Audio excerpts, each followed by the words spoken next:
কোনো নিয়ম অনুযায়ী GROWTH কে HQPVUG এবং FOUR কে GNVQ লেখা হলে ওই নিয়ম অনুযায়ী বুকওয়ার্মকে কি লেখা হবে? এটাও এক টাইপের রিজনিং, দেখে বুঝতে হবে কিভাবে হচ্ছে। তার মানে GROWTH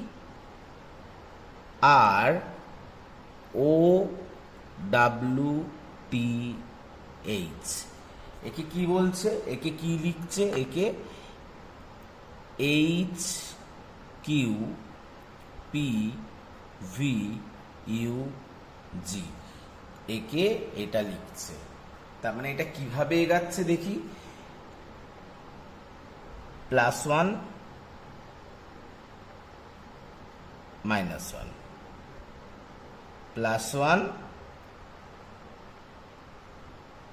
-1 +1 -1। এইগুলো, এই জিনিসগুলো করার আগে প্রথমেই তোমরা সবাই ABCD লিখে নেবে। ABCD পুরো লিখে নেবে।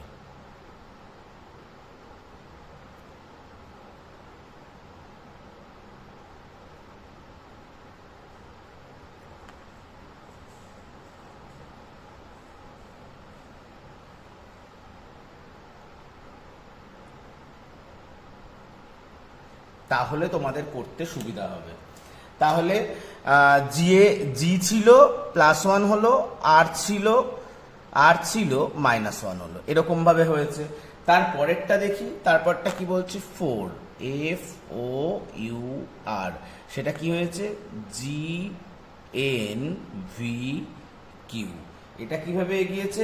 এটাও কি সেম ভাবে এগিয়েছে? এফ এর পর জি, হ্যাঁ এটাও সেম ভাবে এগাচ্ছে। +1 তারপর ON -1, এটাও সেম ভাবে গিয়েছে। এটা +1, এটা -1, সেম ভাবে গিয়েছে।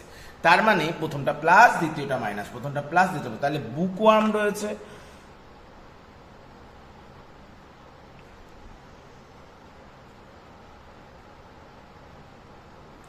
বুকওয়ার্ম, এটা কি লিখতে পারি আমরা?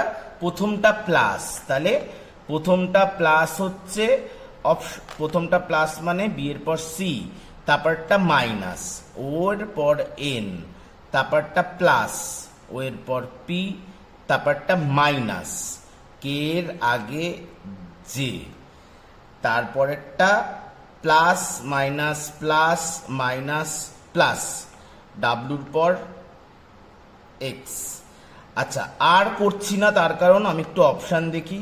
CNPJX আর নেই, তার মানে অপশান বি হচ্ছে উত্তর। একটু স্মার্ট করতে হবে সবসময়, দেখতে অপশানের সাথে মিলিয়ে করতে হবে।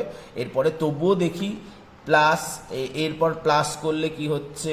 এরপর মাইনাস হবে, plus minus plus minus plus করছি মাইনাস, এর মাইনাস করলে জেড, তারপরে আবার প্লাস, আর এর প্লাস হচ্ছে এস, এম এর মাইনাস করলে এল, এইচ, অপশন বি।